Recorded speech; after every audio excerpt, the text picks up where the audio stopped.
Very good evening, ladies and gentlemen. And as the editor-in-chief of Retailer Magazine, I welcome you all to the first Retailer Customer Service Awards. And thank you all for actually joining us on a Saturday evening in our initiative of empowering the customer. You know, it's been Retailer's now 9 years old officially. And the wonderful thing is that in this media, we have traveled together with the industry. We have seen the highs and lows of the industry. We've written about it. We have also seen times where there was market created an opportunity, the government squashed it, vice versa was also true at times. And it was also a time that we have captured largely about overconfidence, confidence lost, and then I think finally confidence regained. So that's been the structure so far that I have been seeing in this industry. I think there was a time when life was really simple. There used to be this dukandar, he had some grahaks. The grahaks were largely happy. The business was very nice. It was pretty good for the dukandar. But then the year 2000 happened. Everything changed completely. The dukandar actually became the chain store. The bazaar became the mall, and the grahak who was there, he started becoming distant to the whole program. He was actually the one who was moving away from the original dukandar who was always there with him. So I think now while it was a time of the last 10 years, I feel particularly from 2000 to 2010, I felt some berserk amount of retail investments came to happen. There were stores who were trying to figure out how to grow or how to become better. Malls were trying to figure out how to get more brands in.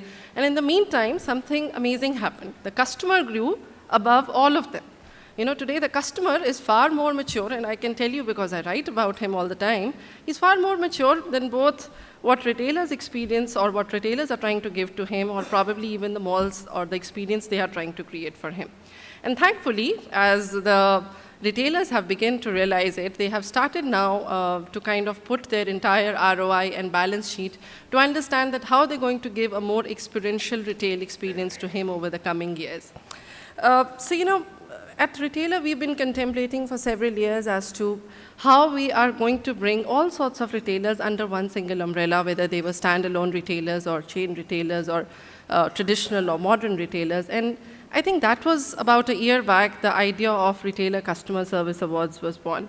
Well, easier said than done, while it sounded great on paper to us, but we thought, how are we going to actually evaluate, what kind of customer experience is being created? So it's been 6 months of some major effort that Retailer undertook in terms of, there were about 15 IIM graduates who've been doing on-the-ground market research, going store to store across the country to figure out what the customer is really liking about the brand. We have had a major extensive research done by our research teams. And not just that, but I think some mystery surveys, so many discussions we've had with retailers is actually what has helped us to put together this evening. And I'm looking forward to all of you gaining a lot from it.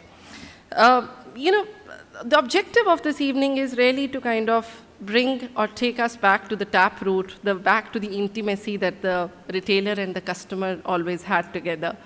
And while I can understand that the old feeling might never come back of the grahak or the dukandar I talked about, but I think it needs to be rekindled in perhaps a different form or a different format. Already I find people like Anand Mahindra and Gautam Singhania, they are kind of coming back to the front line of retail through their Twitter accounts. They're kind of, again, reconnecting with the customer.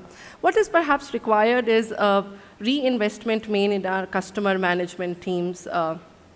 It requires the personal touch of the original retailer or the corporate retailer to pass on to the team. It requires a lot of technology to happen. And more importantly, it requires an empowerment of that customer management team or your staff. It could be your store staff, staff manager, to actually kind of understand the needs of the customers and then address them to the fullest. And I hope you have a great evening, but let's all remember that we are all here because of the customer, and to service him should be our greatest goal. So ladies and gentlemen, welcome once again, and I look forward to having a great evening with you over here. Thank you very much.